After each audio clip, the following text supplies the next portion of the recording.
Welcome to my YouTube channel, The Learning Point. Today we'll talk about why do we fall ill.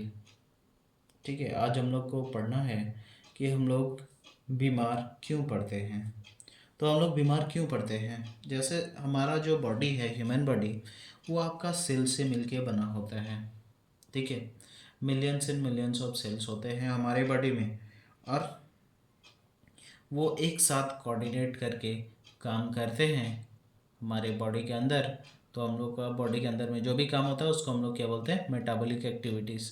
तो हम लोग का metabolic activities चलता है और उसके बाद हम लोग फिर अपना हम लोग का जो बॉडी होता है उसका फंक्शनिंग सही से होता है। तो अगर मेरा बॉडी बीमार होगा तो सबसे पहले बीमारी स्टार्ट कहाँ से होगा, सबसे पहले वो सेल को अफेक्ट करेगा। ठीक है, और सेल क्या करता है, वो कंटिन्यूसली मूव करते रहता है प्लेस टू प्लेस। ठीक है, और वो मूव करने के साथ साथ वो अपना नया सेल भी बनाता है, जो डेड होते हैं उसको फिर रिमूव भी कर देते हैं अपने जगह से। ठीक है, और उसके बाद क्या करते हैं, आपके बॉडी में जितना भी एक्टिविटी होता है, ठीक है, जो भी एक्टिविटी हुआ, चाहे हार्ट बीट हो, मतलब आपका हार्ट जो बीट कर रहा है वो आपका लंग्स आपका एक्सचेंज ऑफ गैसेस कर रहा है। ठीक है, आपका किडनी ब्लड का फिल्टर कर रहा है। ठीक है, ब्रेन आपका सोचने का काम कर रहा है। जितना भी बॉडी का फंक्शन होगा, ठीक है, वो डायरेक्टली और इनडायरेक्टली सेल से ही, डायरेक्टली ही बोल सकते हैं, इनडायरेक्टली तक का तो बात ही नहीं आता है। क्योंकि सबसे पहले हम लोग देख लेते हैं, सबसे छोटा बॉडी का पार्ट हो गया सेल। वो बहुत सारा सेल मिलके एक ऑर्गन बनाता है। ठीक है, टिश्यू बनाते हैं, और बहुत सारा टिश्यू मिलके एक ऑर्गन बनाएगा, बहुत सारा ऑर्गन मिलके एक ऑर्गन सिस्टम बनाएगा। उसके बाद फिर मेरा बॉडी फिर फंक्शन करेगा। तो अगर मेरा सेल ही बीमार हो जाता है तो हम क्या कर सकते हैं, आगे मेरा और धीरे धीरे धीरे धीरे मेरा ऑर्गन को भी डैमेज कर देगा। और जब तक मेरा सिम्टम दिखेगा तब तक मेरा बहुत सारा सेल हो सकता है, टिश्यू हो सकता है, या ऑर्गन भी अफेक्ट हो सकता है तब तक। ठीक है, तो सबसे पहले हम लोग चालू करते हैं। ठीक है, चलिए, सबसे पहला टॉपिक आता है मेरा हेल्थ। हेल्थ होता क्या है? तो health is a state of complete physical, mental and social wellbeing. अगर एक आदमी आपका फिजिकली, मेंटली और सोशली अगर वो फिट है तो हम क्या बोलेंगे, वो हेल्दी है। अगर वो फिजिकली फिट है लेकिन मेंटली थोड़ा प्रॉब्लम होता है, उसको बहुत ज़्यादा सोच रहा है या बहुत ज़्यादा दुखी है, तो उस समय भी हम बोल सकते हैं कि वो हेल्दी नहीं है। अगर सोशली भी वो इंटरेक्ट करता है, जैसे एक दूसरे के साथ मिलता है, तो वो अगर सही से मिलता है और खुश रहता है तो हम क्या बोल सकते हैं कि वो हेल्दी है। लेकिन अगर वो काफ़ी दुखी है तो हम क्या बोल सकते हैं कि वो अनहेल्दी है। तो इसका भी बहुत सारा कारण होता है, हायर क्लास में पढ़िएगा कि आपका दुखी होने का, बहुत ज़्यादा कुछ आदमी लोग दुखी होते हैं, दुखी होने का कारण क्या होता है। उसके बाद आता है डिजीज़। तो डिजीज़ किसको बोलते हैं? Disease is the malfunctioning of the body organ by the various reasons. जैसे डिजीज़ क्या होते हैं, अगर आपका बॉडी का ऑर्गन सही से काम नहीं करे तो हम उसको क्या बोलेंगे कि डिजीज़ मेरा हो चुका है। ठीक है, चाहे वो कोई भी बॉडी का ऑर्गन हो, अगर सही से काम ना करे तो उसी को हम लोग बोलते हैं डिजीज़। ठीक है, अभी एक जो आदमी को डिजीज़ होते हैं उसका बहुत सारा कारण हो सकता है, बहुत सारे जगह से हो सकता है उसको। जैसे उसका एक कारण हो सकता है एनवायरमेंटल फैक्टर, बोलने का मतलब है कि एनवायरनमेंट से उसको बीमारी उसके बॉडी में आ सकता है। दूसरा, कोई भी आपका इन्फेक्टिव एजेंट आपके बॉडी में घुस सकता है, जैसे बैक्टीरिया घुस गया, वायरस हो गया। अभी जो करंट मेरा चल रहा था लास्ट ईयर, कोरोना वाला, तो वो भी क्या था, एक वायरस ही था जो आपके बॉडी में घुसता था और आपको बीमार कर देता था, और आपका डेथ भी हो जाता था बहुत सारे केसेस में। और कुछ ऐसे जो होते हैं डिजीज़, जैसे कि वो इनहेरिट हो जाते हैं पेरेंट से। अगर किसी के पेरेंट को कोई बीमारी, डिफनेस का बीमारी होता है, अगर किसी के पेरेंट्स को अगर सुनाई नहीं देता है तो उसके बच्चे को भी हो सकता है। जेनेटिक्स मतलब जीन के थ्रू, जो डीएनए के थ्रू वो जो पास होगा, तो उसमें हो सकता है कि वो उसका भी इनहेरिट कर ले बीमारी को भी, और उसके बच्चे को भी हो सकता है कि बहरापन हो जाए। ठीक है। उसके बाद होता है कॉम्बिनेशन ऑफ दीज फैक्टर। हो सकता है किसी भी ऑर्गेन, मान लेते हैं कोई भी जो बॉडी है उसको ये तीनों मिला के इस टाइप से आपका एक ऑर्गन को डैमेज कर देता है, और वो क्या बोल सकते हैं, कॉम्बिनेशन ऑफ दिस फैक्टर। ये सब तीनों फैक्टर को मिला के हो सकता है किसी ऑर्गन को डैमेज कर दिया और वो बीमार हो गया, तो हम क्या बोलेंगे कि ये मेरा क्या है, कॉम्बिनेशन ऑफ दिस फैक्टर। जैसे देखिए सोर्सेस ऑफ डिजीज।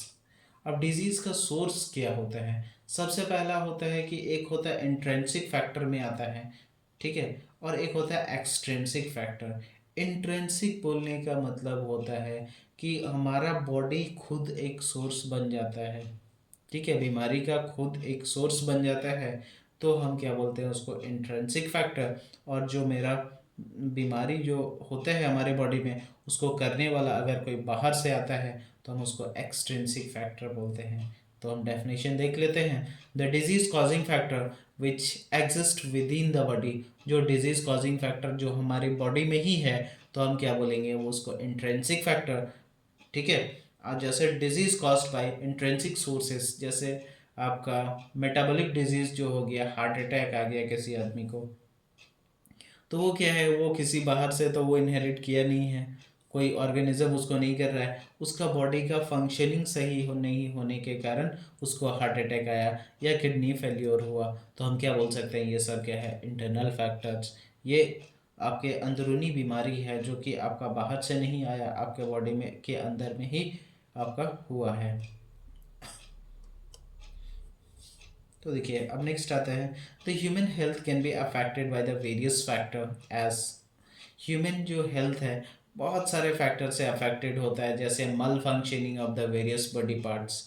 अगर आपका बॉडी का पार्ट्स अगर सही से काम नहीं करता है तो आप बीमार हो सकते हैं। हो सकता है जेनेटिक डिसऑर्डर हो, मतलब जब आपका जब आपका रिप्रोडक्शन होने के बाद जब आपका सेल का फॉर्मेशन हो रहा था, उस दौरान में अगर क्रोमोजोम में कुछ डिसऑर्डर आ जाता है या जीन में कोई प्रॉब्लम आ जाता है, जैसे आप लोग शायद नहीं पता हो, हायर क्लास में पढ़िएगा डाउन सिंड्रोम्स वगैरह के बारे में। जैसे आपका एक ह्यूमन बॉडी में कितना होता है, 46 क्रोमोजोम होता है, 23 का पेयर में होता है, एक 23 फादर से मिलता है और एक 23 आपका मदर से मिलता है। दोनों मिला के आपका एक ऑफस्प्रिंग बनता है, एक बच्चा होता है। ठीक है। तो ये जो आपका 46 क्रोमोजोम है, 23 वाला, अगर मान लेते हैं किसी का जो 23 के जगह पे आपका जो क्रोमोजोम आपका डिवाइड हो गया है 24 कैटेगरीज में, भी कभी कभार चल जाता है। ठीक है। वो और भी फर्दर डिवाइड होता है, जैसे 23 कैटेगरीज तो हम लिए हैं, लेकिन वो 23 कैटेगरीज भी और कुछ पार्ट्स में डिवाइड होते हैं, और जिसके कारण उसमें कुछ डिसऑर्डर होने के कारण जो बीमारी हो जाता है, बच्चे को बड़े होने के बाद बीमारी हो जाता है। जैसे किसी का मेंटल वाला प्रॉब्लम हो जाता है, जैसे उसका हार्ट काम नहीं करने लगता है, किसी किसी का हो सकता है, किसी का आपका ब्लड नहीं बनने लगता है, बोन मेरो नहीं होता है। ठीक है। तो इस टाइप का जो प्रॉब्लम हो जाता है, ये सब कुछ जेनेटिक डिसऑर्डर में आ जाते हैं। उसके बाद हार्मोन के इम्बैलेंस में भी हो जाता है, जैसे कि अगर आपका बॉडी में हार्मोनल इम्बैलेंस हो जाता है तो आपको बहुत सारा बीमारी हो सकता है। ठीक है। और एक होता है मल functioning of the immunity system of the body. अगर आपका बॉडी का इम्यूनिटी सिस्टम सही से काम नहीं करे तब पर भी आपको बीमारी हो सकता है। जैसे आप देख सकते हैं एड्स। एड्स क्या होता है, एक ऐसा बीमारी होता है जो आपका इम्यूनिटी सिस्टम, जो डिफेंडिंग सिस्टम होता है, जो भी पैथोजन बाहर से आते हैं उससे लड़ता है, तो इसी को ये इम्यूनिटी सिस्टम को वो ख़त्म कर देता है। और जब वो, अगर आपको माइनर सा सर्दी खांसी वाला बीमारी होता है तो उसको भी क्योर करने का कैपेसिटी आपके बॉडी के अंदर नहीं होता है, और आपका हो सकता है कि सर्दी खांसी हुआ या छोटा मोटा कफिंग वगैरह जो होता है उसमें भी आपका डेथ हो सकता है। ठीक है। तो ये हो गया malfunctioning of the immunity system of the body. उसके बाद आता है extrinsic factor. The disease caused by the external agent, जैसे हम थोड़ा देर पहले बताए, जैसे कि आपका ह्यूमन बॉडी है और आपके बॉडी के बाहर से जो बीमारी वाला सोर्स आता है तो हम उसको क्या बोलेंगे, एक्सट्रिंसिक फैक्टर।